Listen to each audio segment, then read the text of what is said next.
Assalamualaikum warahmatullahi wabarakatuh. Bismillahirrahmanirrahim. Allahumma sholli wa sallim ala sayyidina Muhammadin wa ala alihi washabbihi asma'in nama ba'du. Sedanten ingkang kula hormati wabil khusus teman bapak kula Kiai Haji Agus Ali Masyuri. Beberapa kiai yang tanpa ngurangi rasa hormat, saya hormati semua. Ini ada beberapa Gus. Ini saya ngaji insyaallah 1/4 jam. 1/4 jam nanti yang menghisap Gus Kausar berapa Gus? 10 menit. 10 menit. Begini, sebetulnya saya membela semua umat Islam itu ahlul jannah. Karena saya ini ibarat marketing. Kalau orang Kristiani itu kan setiap orang mati sudah tenang bersama Bapak di surga. Jadi kampanye itu menarik sekali. Sementara kita sudah kiai, sudah imam masjid, sudah ulama, masih saja dikhawatirkan su'ul khotimah. Ini kalau kampanye ini tidak imbang, ini nanti saya takut kalah. Makanya saya bilang pokoknya semua orang mukmin itu ahlul jannah. Karena memang asli hadisnya seperti itu, man qala la ilaha illallah dakhalal jannah. Bahwa kemudian ada beberapa kiai yang mungkin wataknya itu pesimis, kemudian bikin sekian aturan-aturan yang sebetulnya itu cerminan dari pesimisnya, terus akan-akan masuk surga itu susahnya bukan main. Nah itu saya tidak setuju karena tadi pasti kalah dengan kampanye sebelah yang setiap orang mati dibilang sudah tenang bersama Bapak apa? Di surga. Jadi ini penting. Terus kedua saya bilang agama ini sudah begitu baik. Masa kunci surga sudah dibocorkan miftahul jannah la ilaha illallah. Masa sudah pegang kuncinya nggak jadi masuk surga itu kan aneh. Ya sudah masuk saja, tapi tidak usah minta bantuan saya, masuk aja. Kan sudah pegang kuncinya. Terus ketiga, kenangan terburuk saya ketika jadi kiai itu gini, saya ada beberapa guru SD datang ke saya. Ini agak-agak masalah besar.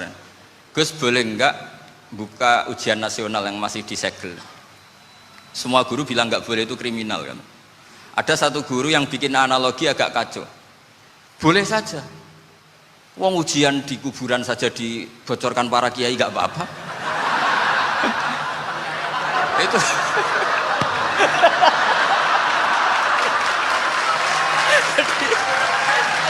Tapi ini kriminal ya.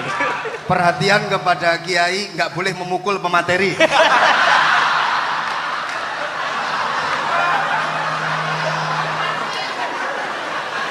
Jadi tentu itu analogi yang salah kan. Marrobuka kan, Tuhan kamu siapa, Nabi kamu. Tuhan kamu siapa, Nabi kamu siapa, imam kamu siapa. Ini kan sudah dibocorkan oleh para kiai. Artinya apa? Nak raiso jawab kebablasan gitu. Terus guru ini berpikir kalau ujian akhirat sekrusial itu saja bisa dibocorkan, kenapa ujian nasional tidak boleh? Tentu ini kias yang salah, saya tidak ngajari seperti itu. Tapi saya ngajari ke kalian betapa mudahnya masuk surga. Kunci jawaban sudah dikasih, kunci pintu masuk sudah dikasih. Kok sampai tidak masuk, ini kebablasan. Paling salah gurunya. Jadi ini kenapa saya sering cerita orang mukmin semuanya itu min ahlil jannah, itu saya jamin. Sama tidak usah takut su'ul khotimah, tidak usah takut berlebihan seperti itu. Karena setahu saya, setidaknya saya mewakili ulama zaman ini. Rata-rata guru kita ini bermadzhab Syadzili dalam berkeyakinan berpikir tentang Allah. Di antara ini yang mulai saya ngomong serius, supaya tadi kan guyonannya sudah diambil Gus Reza sama Gus Kausar. Saya tahu kenapa mereka guyon. Kalau ngomong serius takut kalah sama saya.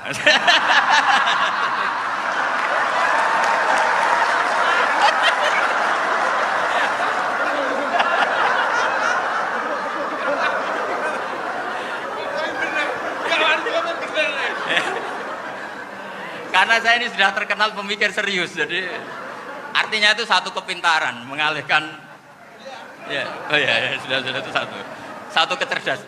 Tidak hanya ngalim tapi betul cerdas. Betul cerdas. Jadi itu bukti beliau ini cerdas itu. Saya berpikir begini, ini madzhab Syadzili, kita semua tentu Syadzili karena kita semua ngaji kitab hikam. Kita tahu kitab hikam itu muridnya Abul Abbas Al-Mursi, Abul Abbas Al-Mursi muridnya Syekh Abdul Hasan apa? Asy-Syadzili. Saya masih ingat betul makalah itu dan saya ulang-ulang setiap saya ngajar di sarang saya ajarkan itu. Kilali kata Abdul Hasan As-Sadili, saya pernah dapat hatif, dapat semacam ilham. Apa makna min syarril waswasil khannas? Itu kata beliau dijawab oleh hatif itu.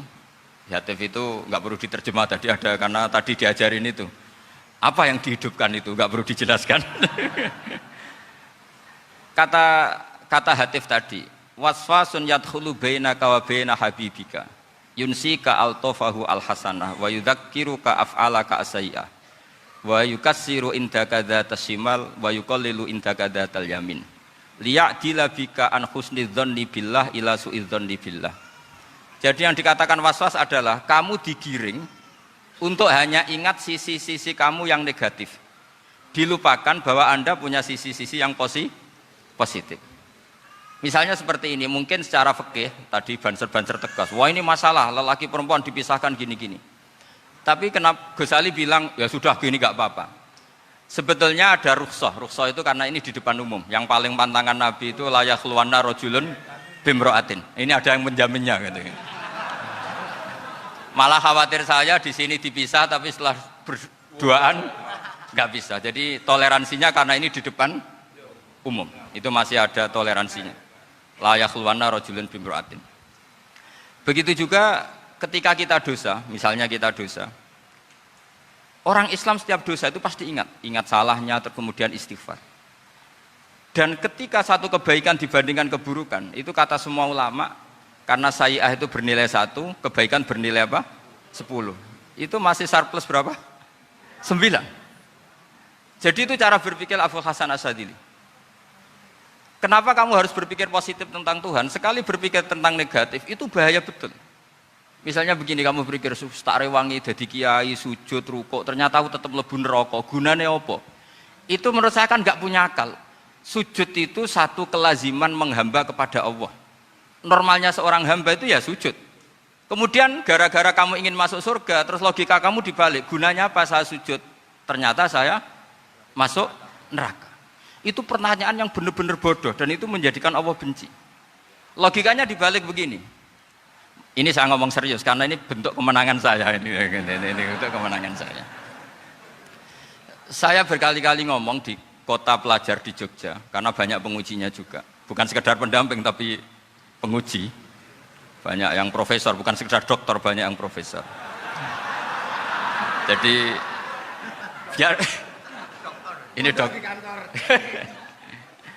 Begini, saya pernah ditanya sama seorang dosen, Gus, saya ini ngaji hadis banyak, tapi ada yang saya tidak paham, yaitu mangkola la ilaha illallah dakhalal jannah, ada kalimat wa in zana wa in saroko. Meskipun pernah zina, pernah maling. Ini kan seakan-akan mentoleransi perzinaan dan pemalingan. Terus saya bilang, oh makna hadis itu seperti ini. Jadi kebenaran absolut, kebenaran yang mutlak itu tidak akan terganggu oleh status perilaku seseorang. Saya berkali-kali memberi contoh. Orang yang ditangkap KPK akan bilang 1 tambah 1 2. KPK-nya juga bilang 2. Rivalitas dalam politik, Pak Prabowo ya bilang 2, Pak Jokowi juga bilang 2. Orang yang zaniyah, yang lonte pun akan bilang 2. Muftinya juga bilang 2. Ketua MUI-nya juga bilang 2. Artinya gini, kebenaran yang absolut adalah kebenaran yang siapapun akan meyakini seperti itu. Seperti 1 ditambah 1, 2. Kamu punya musuh bilang 2. Kalau ibu-ibu ini punya maru ya marunya bilang 2 tadi tambah mama. Enggak tahu saya terjemahnya apa tadi. Nah, kebenaran yang absolut itu kebenaran yang siapapun pasti mengakui. Dan uniknya begini, saya kalau saya pernah ngaji acara himmah, acara pondok sarang di Demak. Kalau kamu bilang 1 ditambah 1 menjadi 2, untuk mengatakan 2 itu kamu butuh hadiah enggak? Mereka semua jawab enggak. Kita semua enggak saja mengatakan tembok itu putih. Kenapa? Karena memang putih. Kita mengatakan 1 tambah 1 2 karena memang kita tanpa presentasi dapat hadiah, dapat penghormatan. Kenapa untuk mengatakan Allah itu Tuhan kita butuh surga? Memangnya kalau tidak ada surga Allah tidak jadi Tuhan?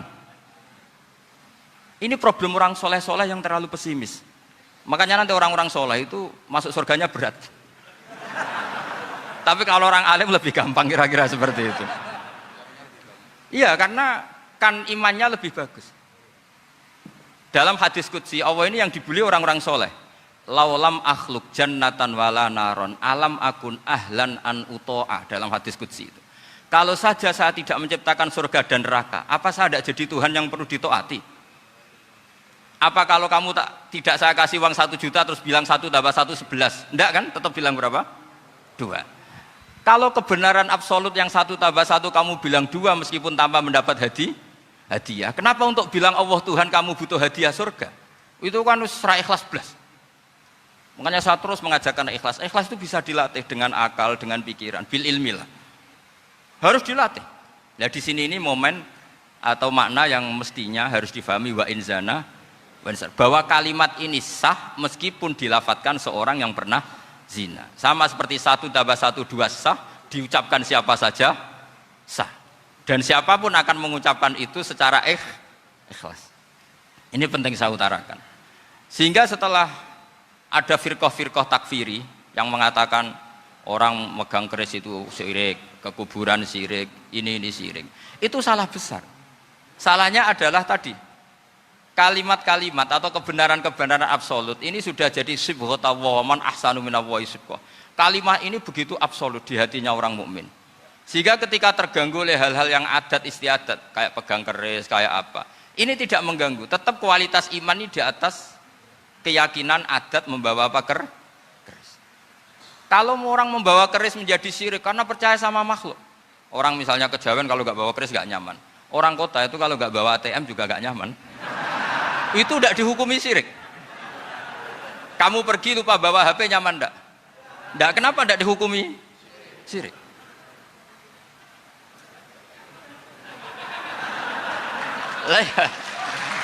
Jadi ini logika-logika. Jadi makanya ini Gus Reza boleh ngeritik saya itu berkali-kali bilang, saya termasuk ulama yang mau bikin gerakan cangkem elek. Karena nanti kalau saya nisbatkan ke Rasulullah itu tidak pantas, karena Nabi ahsanan nasi khalqau wa khuluqa. Tapi saya siap jadi bempernya Rasulullah Shallallahu Alaihi Wasallam. Pernah ada diskusi di Jakarta, ini kisah nyata. Apa dalilnya setelah sholat salaman? Mana hadisnya? Itu dijawab hadisnya tentu kita kesulitan. Kalaupun ada hadisnya dhaif semua yang masalah musafahah. Akhirnya mau tidak mau dijawab pakai cangkem elek. Boleh enggak kamu setelah salam nyalain HP yang off? Boleh. Boleh enggak ke kamar mandi? Boleh. Oh berarti kencing boleh, nyalain HP boleh, yang enggak boleh itu ingat Allah. Karena mereka mengkritik wiridan, ngeritik salam. Akhirnya mikir deh, ada enggak hadisnya orang setelah sholat nyalain HP? Enggak ada kan? Tapi mereka nyalain HP enggak hambatan, tapi untuk salaman masalahkan. Ke kamar mandi boleh, tapi untuk wiridan enggak boleh. Akhirnya mereka sadar, oh iya. Lama-lama dibisiki gini yang kelompok itu. Kamu itu korban aliran supaya kamu gak ingat Allah, ingatnya HP-nya. Sehingga orang wiridan kamu kritik, orang nyalain HP tidak kamu kritik. Itu kelompok itu adalah kelompok orang-orang yang supaya orang Islam itu lupa Tuhannya. Itu gerakan cangkem elek, tapi jadikan orang sadar. Jadi ini penting. Jadi kalau kamu tidak bisa bela agama dengan jalan yang lurus karena tidak bakat gitu. Nggak apa-apa pakai cangkem elek tadi, karena nggak mungkin gerakan ini dinisbatkan kepada Rasulullah Shallallahu Alaihi Wasallam. Kalau soal sanad, saya punya sekian sanad tentang itu, tapi tidak usah kamu ikuti. Ada orang tanya, ya Pak Kiai kalau setan dibakar di neraka panasan enggak? Ya panasan. Lo kan setan dari api, ngapain harus panasan? Kan materinya sama. Terus Kak Kiai tadi nggak kesulitan, dia ngambil pasir, disawero di wajahnya. Wah sakit Kiai, kamu kan dari tanah, kena tanah kok. Jadi itu ada sekian, artinya gini ya, kalau kesulitan jawab pakai baik-baik ya sudah pakai cangkem elek itu aja karena. Tapi tentu kan gerakan ini tidak mungkin dinisbatkan kepada para nabi. Tapi saya pastikan meskipun nggak bisa dinisbatkan kepada para nabi dari segi cangkem elek tadi, tapi secara semangat itu sama. Saya punya sekian contoh. Benar Gus Riza tadi gojok saya sengawur-ngawurnya itu masih punya sanad. Itu pas saya ngawur pun masih punya apa? Sanad. Nabi Ibrahim itu ketika faja'alahum juzatan illa kabirallahum itu si berhala paling besar dikasih kapak. Ketika mereka geger, ini siapa yang memelihara berhala kecil? Kata mereka, sami'na fata yadhkuruhum yuqalu lahu Ibrahim. Ya kira-kira Ibrahim lagi. Terus setelah Ibrahim didatangkan, siapa yang melakukan ini semua? Ini jawaban Nabi Ibrahim, bal fa'alahu kabiruhum hadza. Ya tanya yang bawa pedal, saya kan tidak bawa kan. Terus kata orang-orang, otak kamu itu di mana? Masa berhala disuruh nanya, kan nggak bisa ngomong. Ibrahim kembalikan, uffil lakum walima ta'buduna min dunillah. Lalu otak kamu di mana? Sudah tahu nggak bisa ngomong kok disembah gitu. Itu ada kata uffin loh. Uffin itu kalau diterjemah kira-kira ya agak-agak jancuk gitu. Kira-kira seperti itu. Ya kira-kira seperti itu. Jadi Sekarang dalilnya jancuk apa Gus? Bahkan dulu kan biasa kalau misalnya saya bilang sudah itu. Gimana? Jancuk itu dari daksu, dak tinggalkanlah suan perkara sing elek. Krono ilate wong Surabaya kakean rawon, akhirnya ngomongnya jancuk.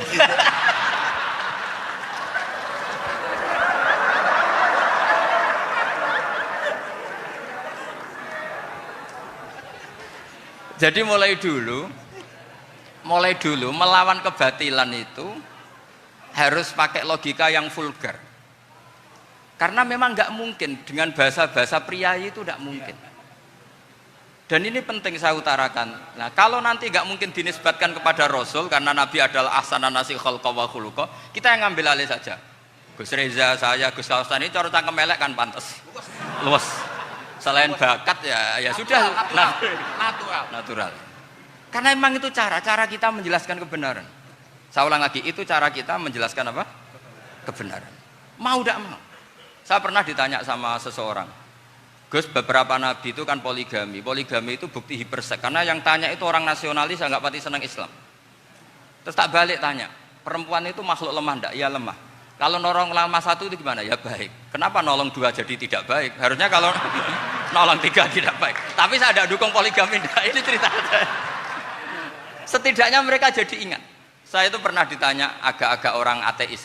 Dia benci Islam tapi neliti Islam. Pertanyaan kedua, kenapa dalam perang itu seakan-akan Nabi itu perampok? Hartanya orang kafir disita kemudian menjadi ghanimah. Itu kan kayak ngerampok.